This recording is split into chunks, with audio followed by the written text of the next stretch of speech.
Evangelho de Maria, a mulher que venceu ao mal, de Gabriele Amorfi, 14º dia. A homenagem dos pagãos.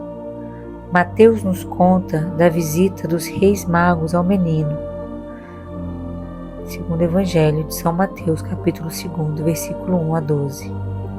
Esses sábios vindos do Oriente, provavelmente da Arábia, eram especialistas em astronomia, ciência estudada desde os tempos antigos.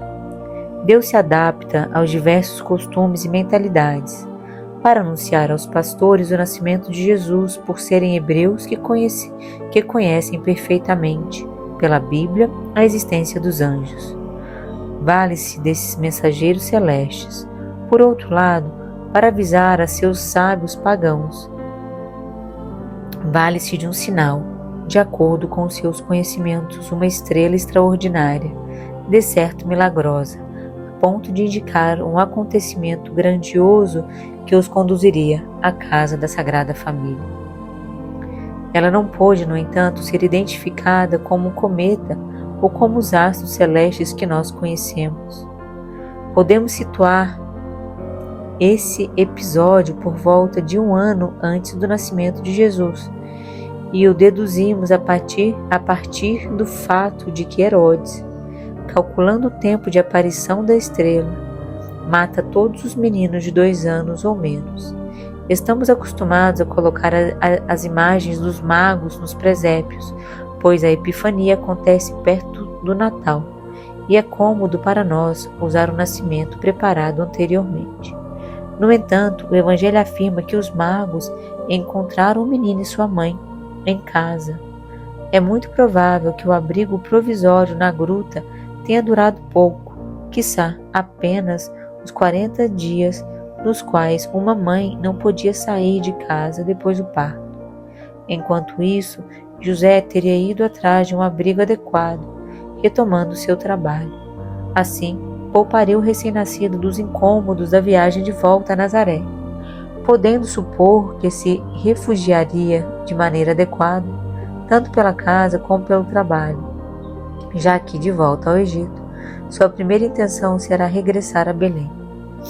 Nesse fato fica reconhecida desde sempre a importância salvífica dessa visita, como Jesus se revelara aos hebreus na pessoa dos pastores. Revela-se agora aos pagãos na pessoa dos magos. A tradição explica o valor simbólico dos presentes. Com o ouro se reconhece a realeza de Cristo. Com o incenso, presta-se homenagem à sua divindade. A mirra anuncia a sua sepultura. Por serem 3 presentes, chegou-se à conclusão de que os magos eram 3, ainda que a antiguidade nos transmita diferentes números.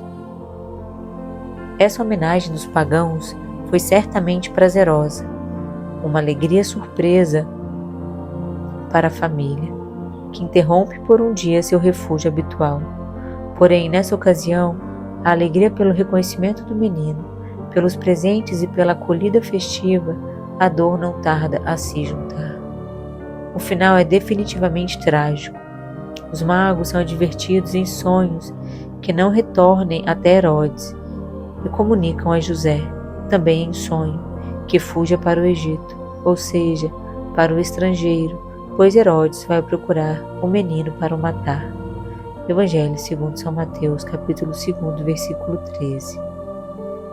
A família nos fala de Herodes o Grande como um construtor de obras grandiosas, além de reconstrutor do Templo de Jerusalém, mas nos informa, na mesma medida, de sua crueldade sem igual, especialmente contra os rivais políticos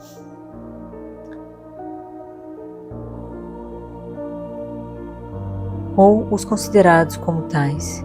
Entre seus diversos massacres, lembramos que mandou matar 3 filhos de 2 esposas, com sede de poder, conseguira que os romanos lhe dessem o título de rei e não lhe passava sequer pelo pensamento a existência de possíveis rivais. Por isso se inquieta com a pergunta dos magos: onde nasceu o rei dos judeus? Para um soberano tão cruel, matar os meninos com menos de 2 anos do povoado de Belém não era nada. Calcula-se que esse número variava entre 20 e 30. Não hesitou em cometer esse crime terrível assim que percebeu ter sido enganado pelos magos, que voltaram a seus países sem passar por ele e dizer onde estava a criança, o futuro rei. Foi um infanticídio atroz, como a supressão de qualquer vida humana, mas isso não evita o horror do terrível assassinato de seres inocentes que, com a aprovação de leis absurdas, são eliminadas em nossos países considerados civilizados. A profecia de Simeão começou a cumprir-se logo. Jesus seria sinal de contradição e Maria seria atravessada por uma espada. Os pastores e os magos foram à procura do menino para adorá-lo.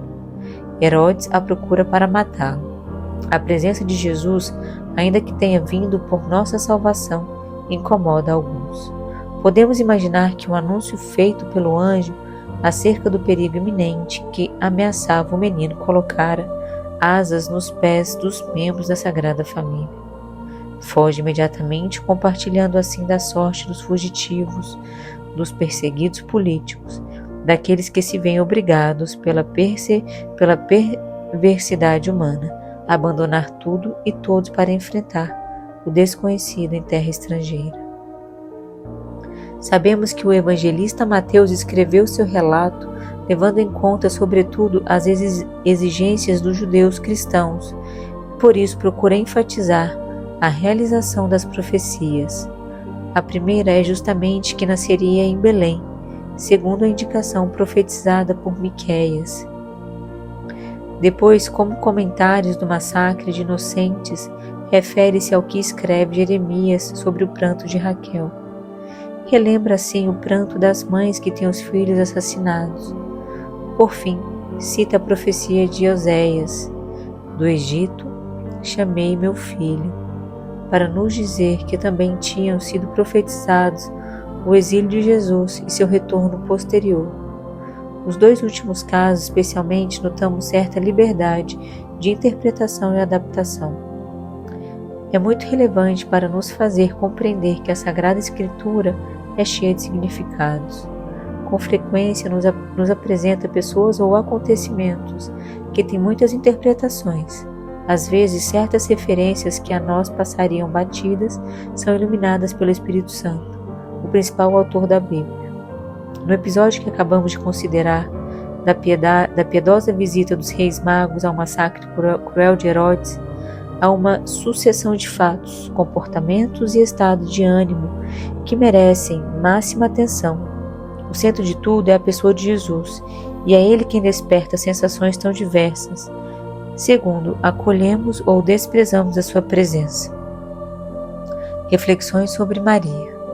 Vemos em Maria uma rápida alternância de alegrias e dores. Alegria quando o filho é reconhecido, amado e adorado, e dor quando não o compreendem e o perseguem. É justo pensar também na tristeza que sentiria pelo massacre dos inocentes. Que culpa tinham eles? É possível que logo seu filho, o Filho de Deus, fosse responsável por desencadear tanta maldade? Talvez nessa ocasião também a fé de Maria tenha sido submetida a uma dura prova. O Filho de Deus via-se obrigado a fugir por causa de um homem mau e perverso. Reflexão sobre nós. Esse episódio também nos convida a refletir sobre as nossas posições, com os magos ou Herodes. Ser cristão e viver como cristãos pode muitas vezes ser incômodo e despertar o rancor dos demais. Quantas perseguições sofreram ao longo da história passada e contemporânea. A nós cabe a tentação de nos unirmos ao mais forte ou à moda da vez, ou então imitar paixões e interesses. Mesmo a nossa fé pode entrar em crise pelo comportamento de Deus, que não age segundo os nossos parâmetros humanos.